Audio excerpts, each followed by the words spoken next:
So do it a step now. There you go.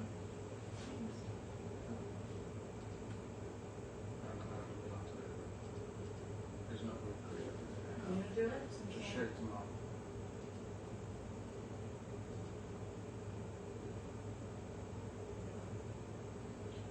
Go as we end that share it tomorrow. Mom should take my own page. Yeah, but you need to share it to her first. No, she can come on. I just have to take and share it. Stefano or It's fine, just go to dinner and I'll go. And share it.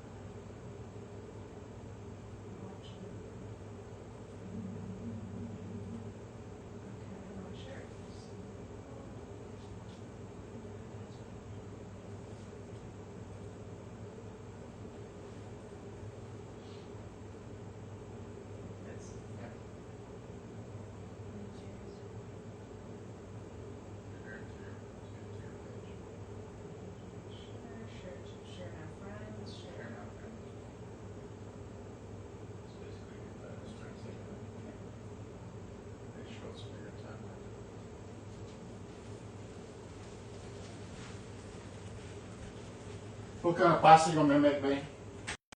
What's the best kind, a short one or a long one? I would do a long one. Okay, you want to do one of your different bucatini? We use the another what? Bucatini. You said long, so Yeah. spaghetti or We what? have it. You should. What do you have in your hand? Carla. Good ones. Bella, you can't have it, right? All right, Bella, do you want to go live? Let me know when you're going live. I'm coming. I do this.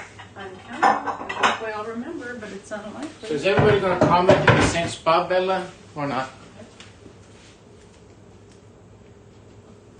This is what's showing on the screen. This is what will show if you click transition. And that's all we're going to do. We're just All I do is click transition. okay. There we are. Here we are, a little late, trying to figure out if the audio was working correctly. Hopefully it is. Please let us know if it's not. So tonight we are moving south. We are Rome and south. Campania is the region where Naples is.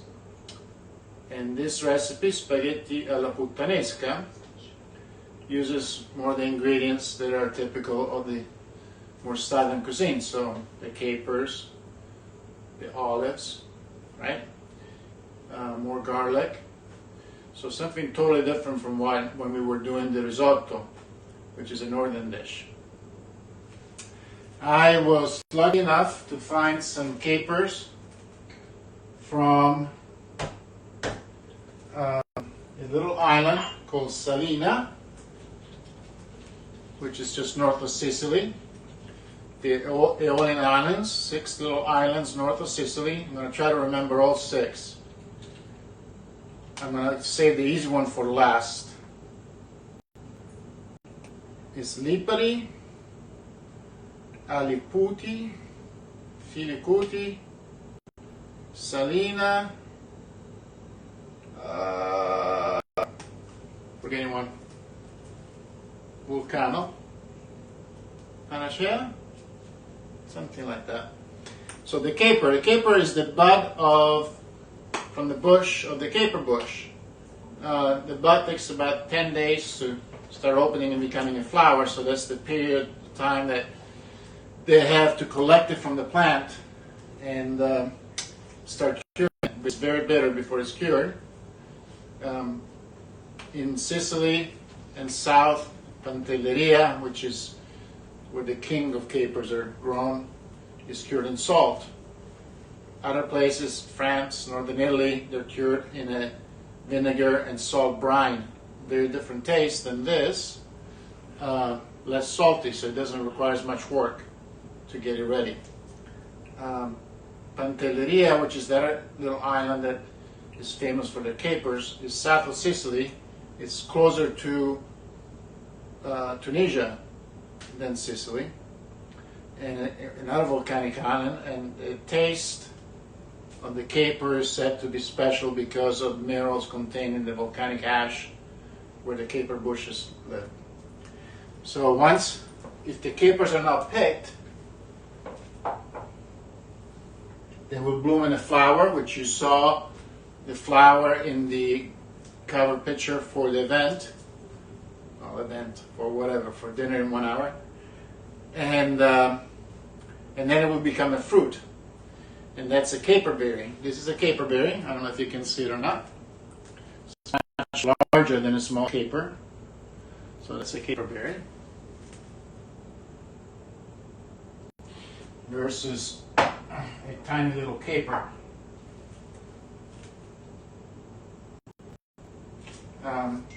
So in Pantelleria they do sell the caper cherries, but they're kind of a shame they're on sale there, because that means somebody didn't do their job. They didn't pick the bud when it's ready to become a caper. This is kind of second hand. This is what you do with the leftovers. They're good. They're not as flavorful and not as commonly used. Alright, so I add here also what I will be using for olives. Any kind of olive will work. You will get plenty of flavor from the garlic and the capers. I like this particular mix. I just found it a few months ago, and I recommend it. The tricky part is going to be anchovies. If you start reading labels on anchovies, the vast majority come from Morocco, and most of them are good. What I like about buying them in a glass jar, that I can tell if they have been in the brine or the olive oil and salt too long and they start breaking up, or if they look still solid, the solid fillet, which these do. But I very often just buy the tins too, so either one will work. So we're going to transition to the 2-camera mode versus 3, because once Isabella will move to school, then Betty and I won't be able to alternate cameras. I hope that it will still be clear, that you can still see what we're trying to do. Let's get started. Step number 1, we're going to put the water on. If you're using salt-cured capers, do not add salt to your water. We're going to have to be very careful to make sure that our dish will not become over-salted. So I'm not going to salt my pasta water like I typically would. But I'll go ahead and turn it on. The sauce will take 15 minutes, 20 minutes at the most. The water will take about 10 minutes to get to a boiling point and 10 minutes to cook. So we should be done fairly quickly. You know how I like to cook my pasta.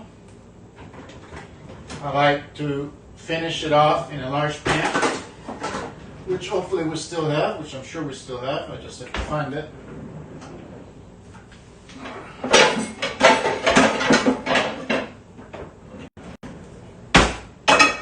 There it is. And you know that I use my wok ring to tilt the pan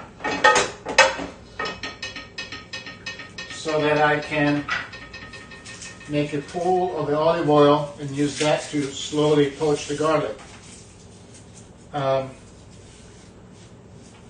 should have warned in the beginning, don't be afraid of the anchovies. That's not what comes through in this dish. When everything blends together, it's almost a seafoodish kind of taste, but it won't be a fishy anchovy taste. So don't be scared about that. If you like garlic, you can use 3 cloves. 2 cloves are probably sufficient. In this recipe, a lot of people will leave the garlic in there. I still like to pull mine out after I've extracted the flavor by letting it poach in the olive oil, okay? I'm just going to bruise it, and I'm going to leave the skin on. Those are two large ones that I've bruised. They go in there. My unfiltered olive oil, which I've become a fan of, and hopefully you guys have not been beating me to AGB to buy it. Betty just bought a few more. Now we're up to 11 bottles that we are stockpiling, just in case there is a rush on olive oil.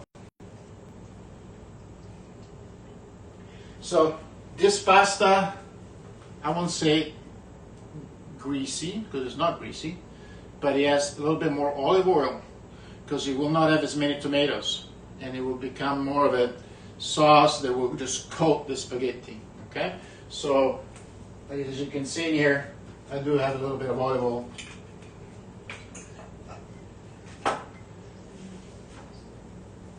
Let's work on the parsley next. Remember what we do with the parsley, right? We use the leaves in the end without really cooking them. We may warm them up in the last phase of the cottura, of the cooking. But what we do, we take the stalks like that. We crush them a little bit, and we put them in there. If you smell the stalk, you'll see it has just as much intense flavor as the leaf. So this is a very good way to get your money worth out of your 50 cents bunch of fresh Italian parsley. Okay. If you have red pepper flakes, you can add them now. I found some really good ancho peppers, dried peppers. We made an arrabbiata, pasta arrabbiata a few days ago. This pepper is fairly hot, and I'm going to put all of it in there, so this pasta will come out spicy. But it's a good pasta to have spicy. It's one of those pastas where spicy is a plus. I just have to be careful to cut it small enough so that Betty doesn't get a big bite of the pepper.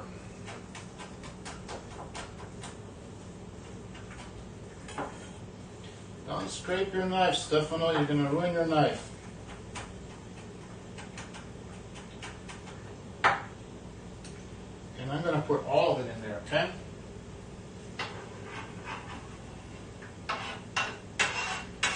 Seeds and all, this is going to be a spicy pasta for us.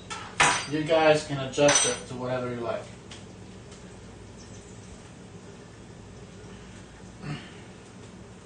I'm using the salt capers, the ones that came out of the jar of sea salt.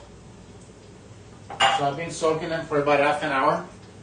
I'm going to rinse them a couple more times over here, and then I'll be ready to cut them up. And the reason why I will cut them up as opposed to leaving them whole is because I want the salt in the capers to help me season the whole sauce, okay? I'll be right back. I'm not leaving you alone in the kitchen. Just looking for my implements. Unsuccessfully. I'll have to go with this little sieve.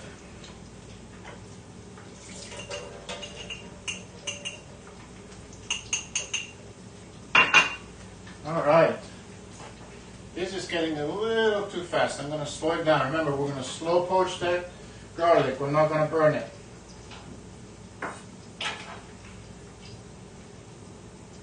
And I have a few more capers here that I've used this morning. What I did this morning, and you should try it too, once you have your capers clear of the salt, by rinsing them and soaking them, dry them with a towel, paper towel, and then in a small non-stick pan let some olive oil become up to temperature, frying temperature, and put in there the capers. The capers will almost open up like a flower and will become crispy. And then they become an incredible little dressing addition, finishing touch on anything, whether you're having buffalo mozzarella or anything like that. No, we are watching. Oh? Nonna. Mamma, guarda che ho trovato.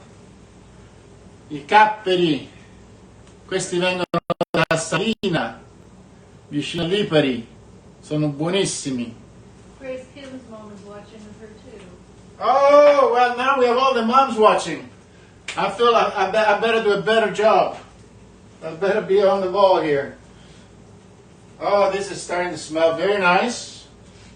There's so much of it, of the cooking, I find that it's not watching a clock, it's not watching a recipe, is using your nose, your olfacto, your sense of smell, and the color. So I know that I'm not burning the garlic because of the smell. I know the smell is not smelling like garlic, and I know that I can let it go for a little longer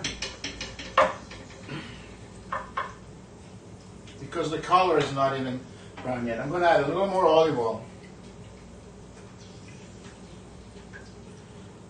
And we can now go ahead, and I'm going a little heavy on the capers. I probably went a little heavy on the recipe. I think I said 1/4 cup. That's probably too much for most people. But you can see about how many capers I'm using myself right here, right?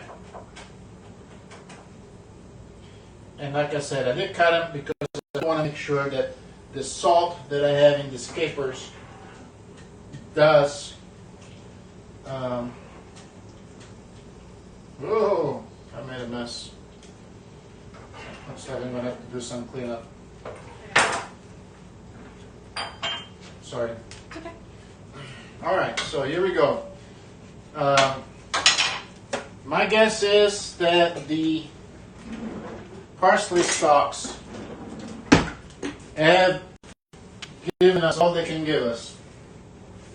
So I'm going to go ahead and eliminate the parsley stalks.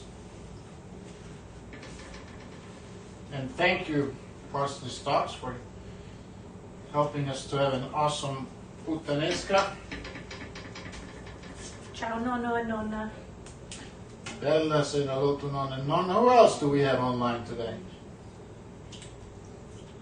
And I'm going to go ahead and pull out the garlic. And while the capers are still warming up in there, I'm going to work on the olives, okay? Eliminating the garlic and the garlic skin.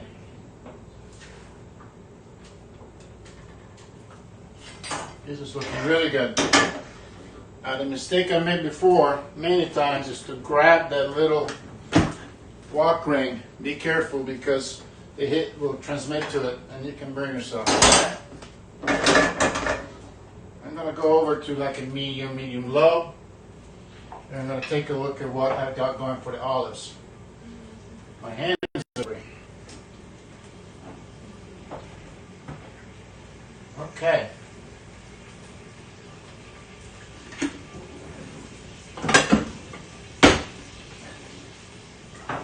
Don't want to burn anything. What you're hearing is some of the water that was in the capers. I'm not going to use the brine that was used in these olives. It smells very good. I'm actually going to get rid of it.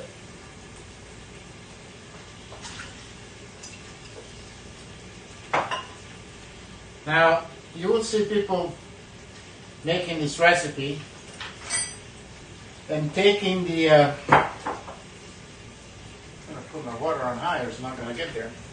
And then taking the olives and cutting them finely. That's fine, that's great, I love that, that's a good way to do it. I also really like just crushing the olives a little bit and then adding them just crushed, okay?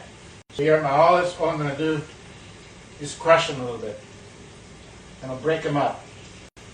It's kind of different, right?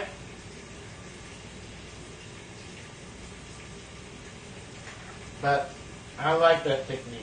I don't know what it does. It seems like it allows more of the flavor of the olive to really get throughout the pasta. That one's a big one. And that one's a big one. And the rest of them look perfect. All right. So they're ready to go in. So what do we have in there? We have our garlic flavor. We have the flavor of our parsley. We have our capers that also added some salt. We have our spicy red chili pepper or crushed red pepper, whatever you were able to find and use. I'm going to raise the heat a little more. This is wonderful.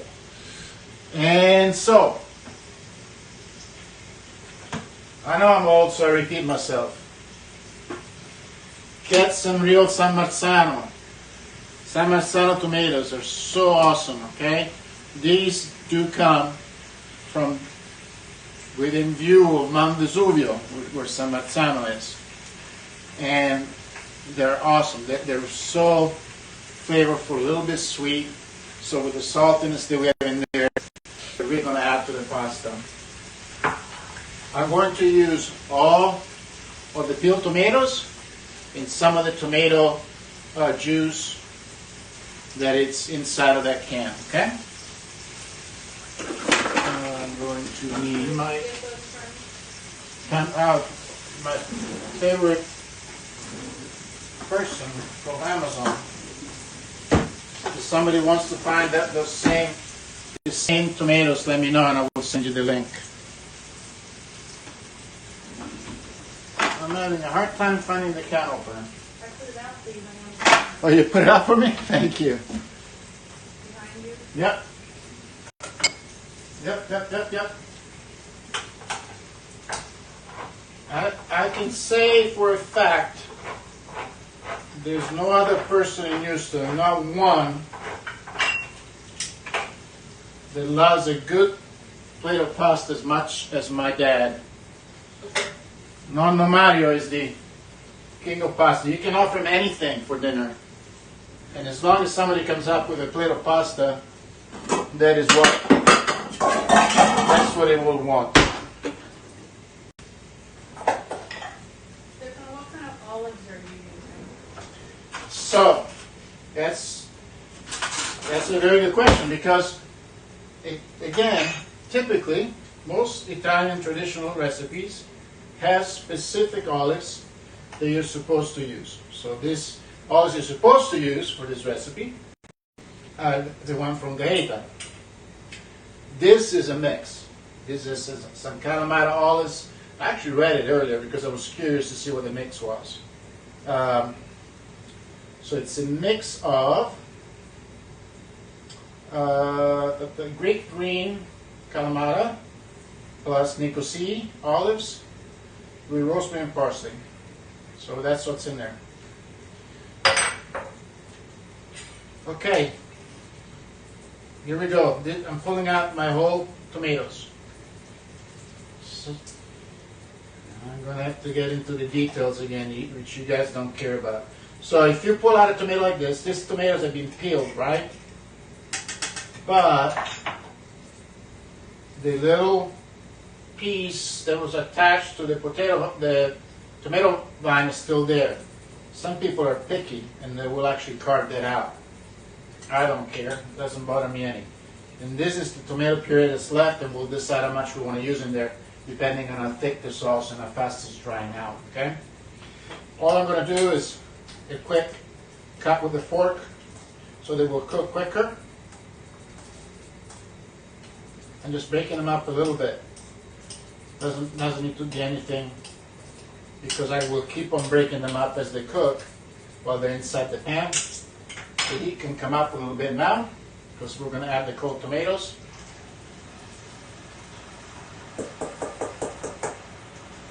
And I can tell already that I can use a little more liquid. So I'm going to add a little bit of this, not all of it, and reserve some more for later. Once I get the tomatoes well blended with the olives and with the capers, then I can check and see how my salt is doing. If I think that I need more salt, I can either add some more salt right here, or I can salt my pasta water, so I will get some of this salty water absorbed into the spaghetti. There's a brand of spaghetti that is now fairly common, fairly easy to find, and you should try it. See if you like it. I think it's good. It's a bronze dyed La Molisana. They also make some that are pasta integrale. They are all grain. This is a very cool cut. It's really not meant for this type of pasta, but I really wanted to try it. They're called spaghetti alla chitarra. So, chitarra is a guitar, just like as you play a guitar, and the reason why they're called that way is because they're not round. They're not pushed through a round die. When you make spaghetti alla chitarra, if you make it fresh, of course this is dry pasta, it's not fresh, you will make your fresh pasta, pass it through the machine to get it to the right thickness, and then you'll pull out an instrument. This is it, right here, where you would, but let me know if this is visible, okay? You would put your layer of pasta on top, and then you push it through. So as it goes through these wires, it comes up as a square spaghetto. The wires are tiny bit. There we go. Can you see the wires? Yeah. And then this has just two sizes, more closely spaced together wires, and less basically spaghetti alla chitarra.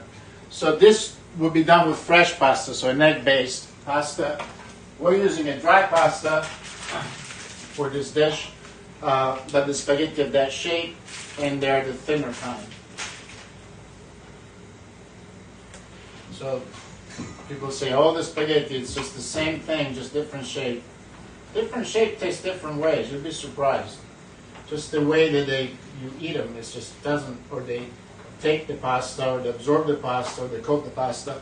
When you use long pasta like this, to get the one that is run through a bronze die, makes a big difference, because the pasta will really stick, especially a pasta like this. This pasta won't be like the ones that we've done in the past, where we're trying to get the creaminess out of the sauce by adding a lot of the starchy water.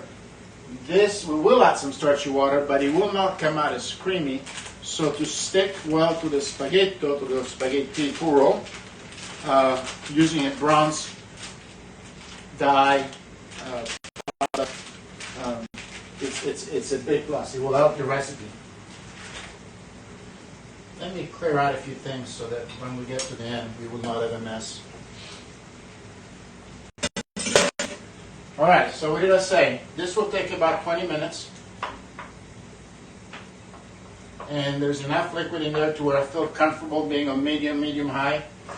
Really get it going so that this will all blend together. And I think we're at the perfect starting point for me to thank again Michelle Heinz for these beautiful glasses. My dinner in an hour Costantini glass. It's a good time for me to have a break and sit here and look at this beautiful colors in this pot and have a sip of wine. The wine is from Scout and Cellar on the corner. Oh, really? Oh, this is very nice. So a friend of ours, Jennifer Cristina, and her husband Vittorio have found these beautiful wines. Scott and Cellars, the company that puts them together, and they are unique wines that they allow us to taste and try, and we found a few that we really like, and we keep on going back to them for more. Okay, my water is boiling. I'm going to give this a little mix. And I'm going to check where we are. Saltiness, okay? So the capers were very salty, and so were the anchovies. which I forgot to put in there.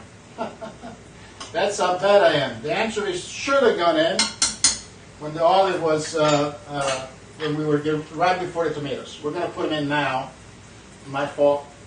And I do want anchovies in there because they do add a lot to the taste of this recipe. The good thing about not having put them in there yet, that I can know if I need to rinse them to get salt off of them, or if they're good the way they are.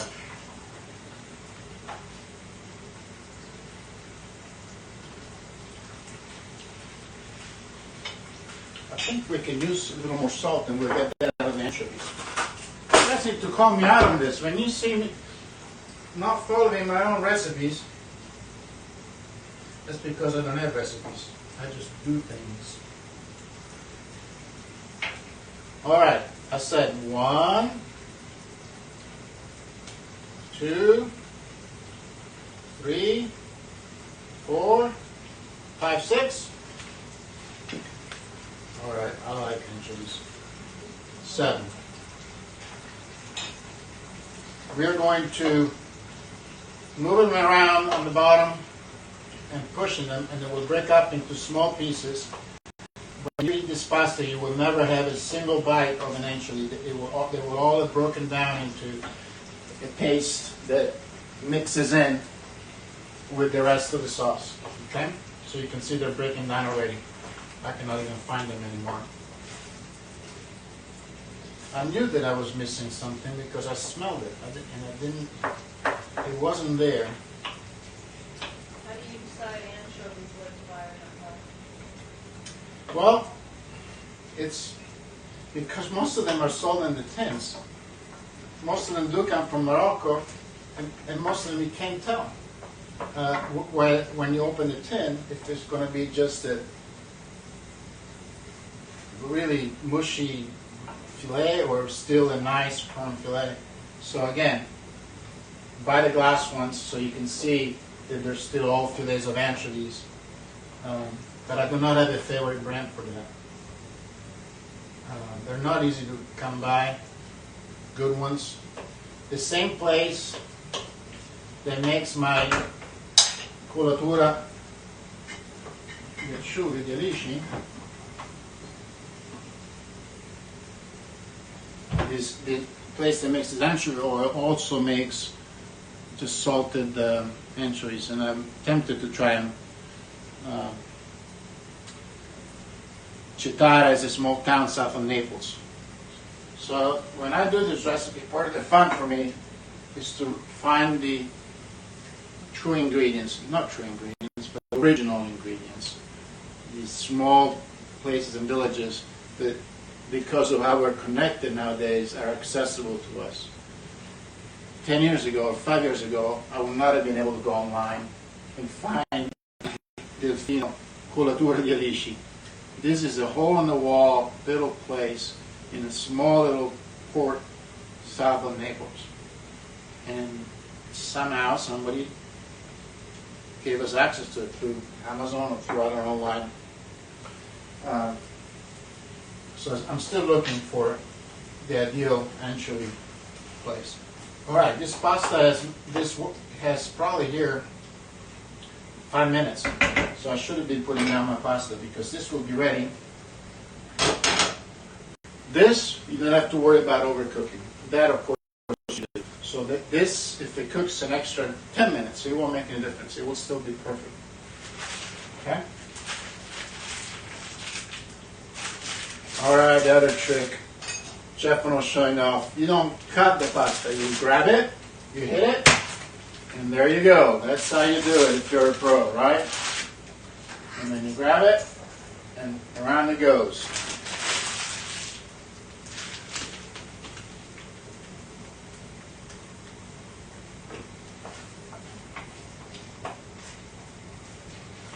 Oh, yes, yes, yes. So you can see where tomato attaches to the vine. It's a little tougher, but in the next 5 minutes, that will be dissolved and become part of our pasta. And I can see my pasta is drying up a little bit, my sauce, so I'm going to lower it. I'm going to lower it, and I'm going to add just a little bit more tomato sauce or water. It's up to you, okay? I'm just going to go with more of that right in there. Now, I waited to turn my spaghetti because if you turn them too early, you can break them. So I wanted the bottom to soften up a little bit, and then I'm just going to make sure that I stir them so they don't stick all together.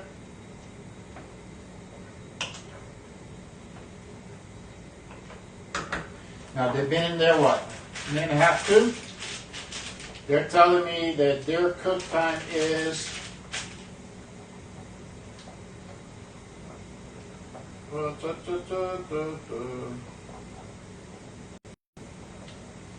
oh, they have great directions. Once cooked, drain. So what we're going to do is the way that I've always done it, which is just check them every now and then, and I'll show you a couple of things you can do to know if they're getting close to being ready.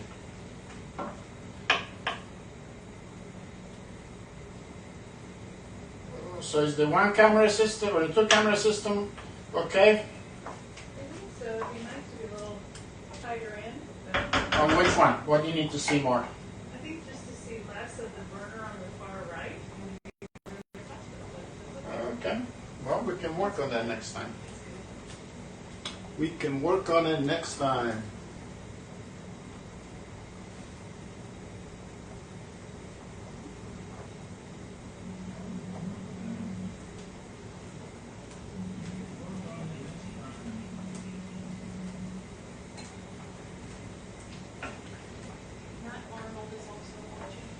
Matt is watching it. He is my nemesis. Nemesis. He's my nemesis because he's a master cook himself. So he's probably taking notes and he's going to tell me everything that I did wrong tomorrow.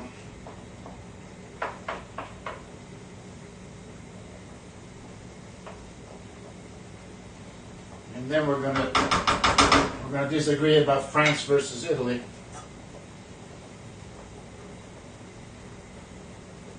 Okay. It's still very early for this pasta, but I'll start telling you a couple of things. Sometimes you can just put your spoon in there. When you raise it, you can see that it's not even conforming to the spoon because it's still very stiff. All right. So I know there's no point in even trying to taste that pasta. I need to let it cook longer. Did you already talk about your capers from start to finish? I don't know if you talked about the capers. I love capers. Not the caper berries. Yeah, I missed it. Who missed the capers? My stories about capers. Mom. Who did? Mom. Anna? Mom. M-O-N. Oh, I'm sorry, Mom. All right, so yes, I did. We talked about the spaghetti. These capers from Caravaggio is the actual producer. Looks like they also produce some wines in the little alla Salina. Not did you talk about the flowers? We talked about the flowers. We talked about the. What were you doing? Were you busy? Berries.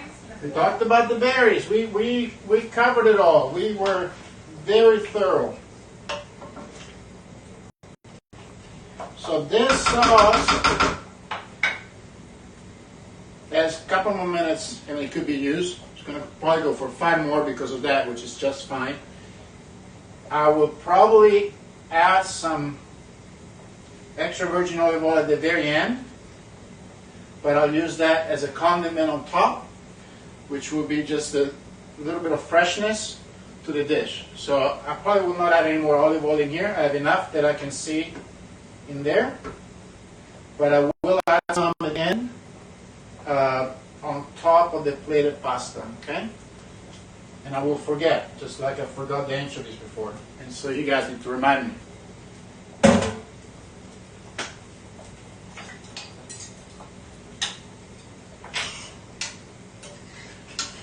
This is what I've never understood about cooking shows. How do you convey to people what the taste should be? or what the smell should be, because you can't.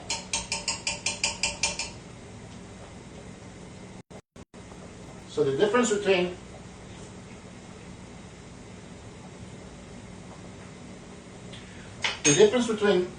this Puttanesca using the salt cured capers and the one used with the regular capers, the one that come in a brine. We probably have some here in the refrigerator. Yep, there we go. Right, so this is a caper you typically would find that it's in the brine. See, there's water in there or brine in there.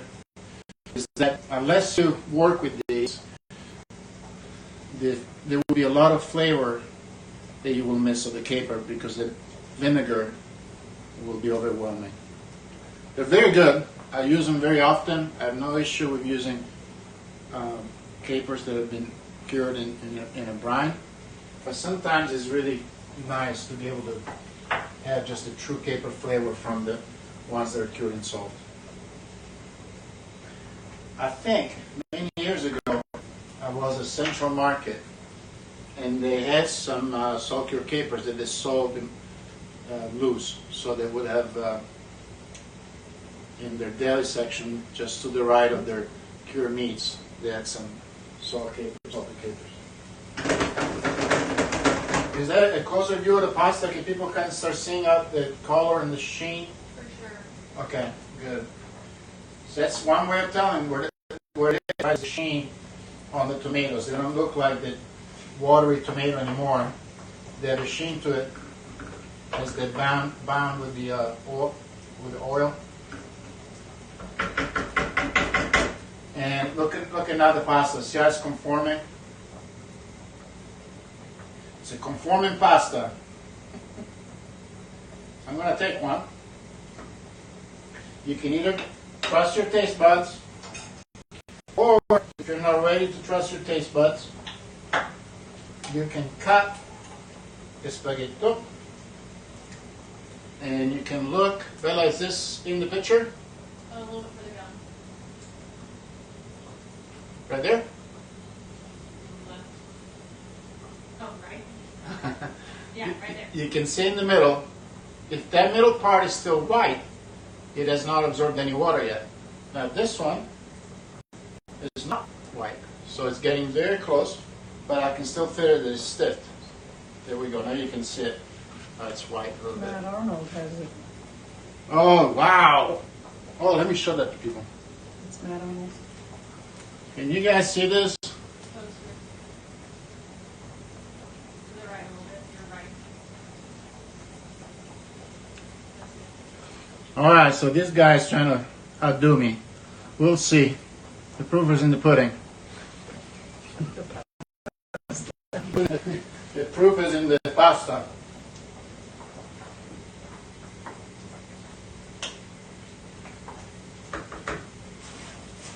All right, when I do this, it's kind of adhering there in the middle a little bit. So this is my cheat.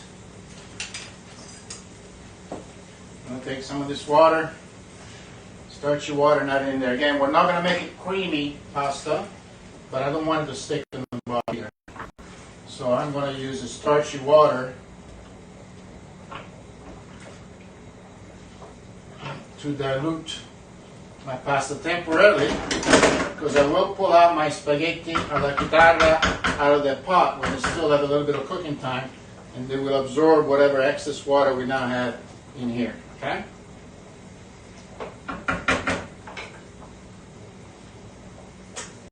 Person that loves anchovies is Betty. She will, if I don't hide that jar, there won't be much of it left. The next couple of days, they will all be gone. Some of the most simple appetizers. Saltine, butter. Saltine, unsalted butter, and anchovy on top. All right. So these are getting close enough to where I'm not going to do the cut test. I'm going to do the taste test.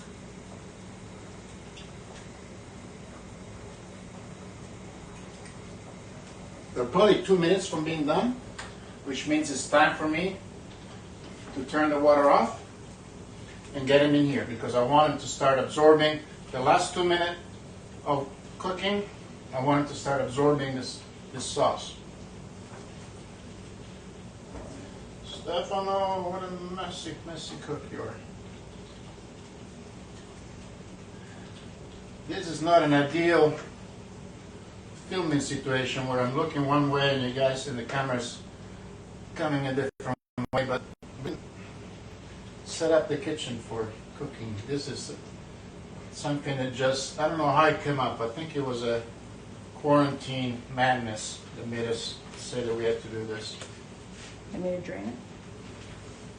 No, you can do it in there. You can do it in there. Okay. So this pasta is a move it already does not have any liquid on it. So we'll use a little more of my cooking water to get it to where I like to have it.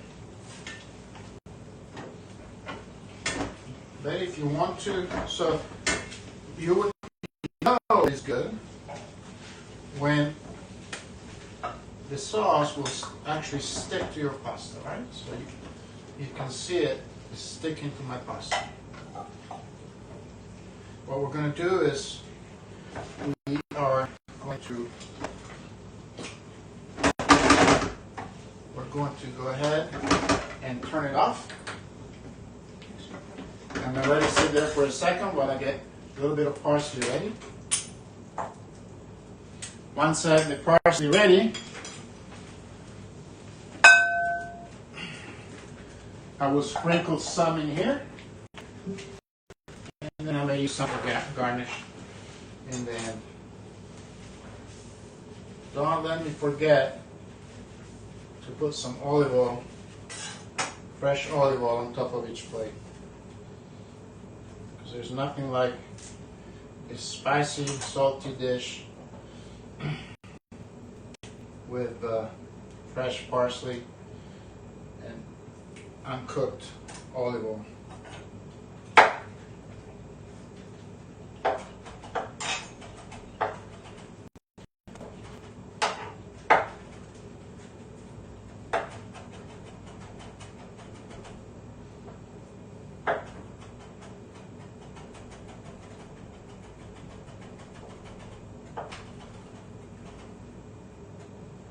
Okay.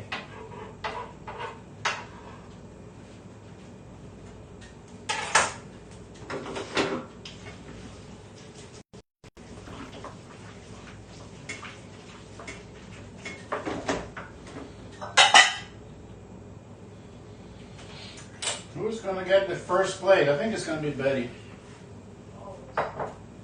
Always? Okay. Did you put mine now or absolutely not? Because it's seafood.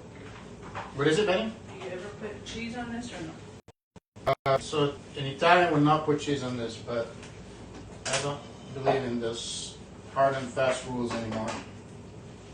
I think if you want cheese, you put cheese. If you don't want cheese, you don't put cheese. Ooh, we need a spoon.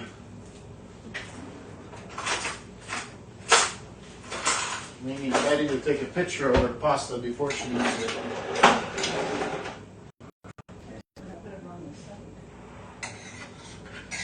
Was I too generous here, man? Never. Okay. Make sure you hold up to the camera then. What is it, Bella? Make sure you hold it up to the camera.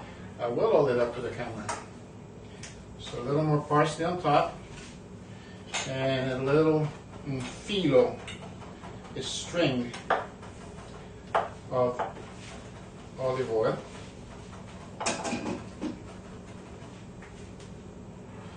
And we'll be in business. Of course you do.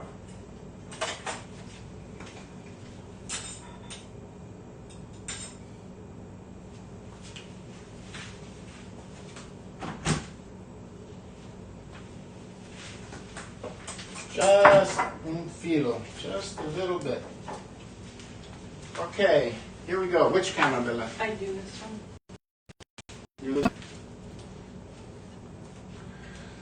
Delicious. Spaghetti alla Puttanesca, and of course I steered away from the obvious discussion of what Puttanesca means. I let you guys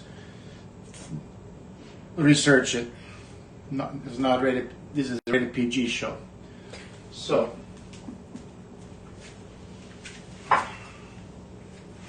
Bella. I'm Googling. Give me a second. No, I want you here. I want you here with us so we can say goodbye to people.